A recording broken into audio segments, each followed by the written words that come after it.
Good morning everyone. Welcome to my class. So I am reading and explaining chapter 3 how the Olympics started. Okay, I read till this paragraph. मैंने इस paragraph का explain किया था. Today I am going to start from there. The date of the games were fixed so that the full moon would fall on the third day. Game की date जो थी वो पहले से फिक्स रहती थी जिससे कि तीसरे दिन क्या हो सके, फुल मून हो सके. Which was again given over to religious ceremony, जिससे अगेन तीसरे दिन रिलीजियस सेरेमनीज कुछ होती थी.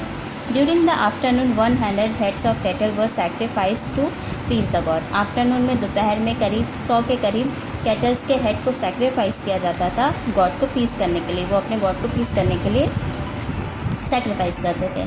The morning of the final day saw the running of the 200 metres. मतलब मॉर्निंग फाइनल डे के मॉर्निंग में कौन कौन सी रेसेस होती थी? 200 metre, 400 metre and 4800 metre races.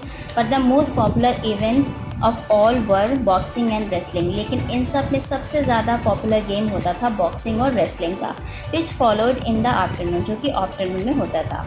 There were few rules. Boxing और रेसलिंग में कुछ रूल्स थे, कुछ ही. नो टाइम लिमिट्स, कोई भी टाइम लिमिट्स नहीं होती थी. No ring. रिंग मतलब एक एरिया होता है, एज आपने देखा होगा, area mark for boxing and wrestling. तो कोई भी रिंग नहीं होती थी, कोई भी टाइम लिमिट्स नहीं होता था. The fight often ended in serious injury and even death.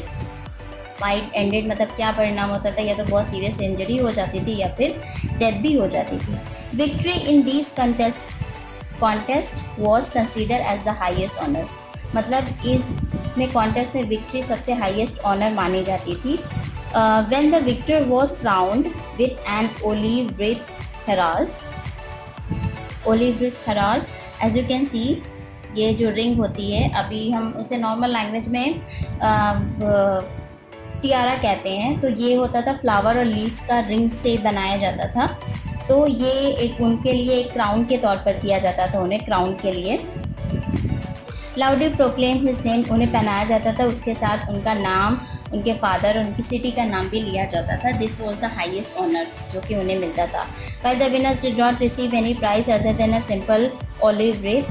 They were richly rewarded when they return home to a hero welcome. जब वो अपने हीरो वेलकम मतलब जब वो अपने स्टेट, अपने सिटी में वापस जाते थे तो उनको भी वही रिवॉर्डेड किया जाता था, एज ए हीरो वेलकम किया जाता था.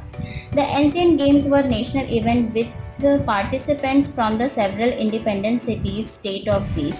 Their purpose was not simply friendly rivalry but intended to create martial spirit. मतलब इन सारे गेम्स का जो नेशनल इवेंट्स होते थे, इनका मेन मोटिव रहता था कि एक फ्रेश मतलब फ्रेंडली राइवलरी हो. राइवलरी मतलब कंपटीशन हो, फ्रेंडली, और लोगों में एक मार्शल स्पिरिट को वो करना. They were designed to cultivate courage, promote fearlessness in danger, develop patriotism in every way, prepare the contestants for the war which was very common in ancient Greece. मतलब ये सारे ये उनका से मेन मोटिव होता था, ये जो गेम होता था उसका, कि लोगों के अंदर करेज को कल्टिवेट करना, फियरलेसनेस को प्रमोट करना, और उनके अंदर पैट्रियोटिज्म, देशभक्ति के लिए वो भावना जगाना. ये सब सारा मोटिव होता था गेम का. और उन्हें प्रिपेयर करना फॉर द वॉर, कंटेस्टेंट्स को प्रिपेयर करना वॉर के लिए, जो कि बहुत कॉमन था एंशिएंट ग्रीस में. The games which started in 776 BC lasted till 393 CE.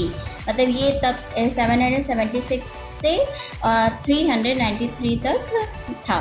It mean that there were 293 consecutive olympiads. मतलब इतने ओलम्पियाड्स रहे होंगे. So important were the games in ancient world that they are even used as a basis of for the calendar.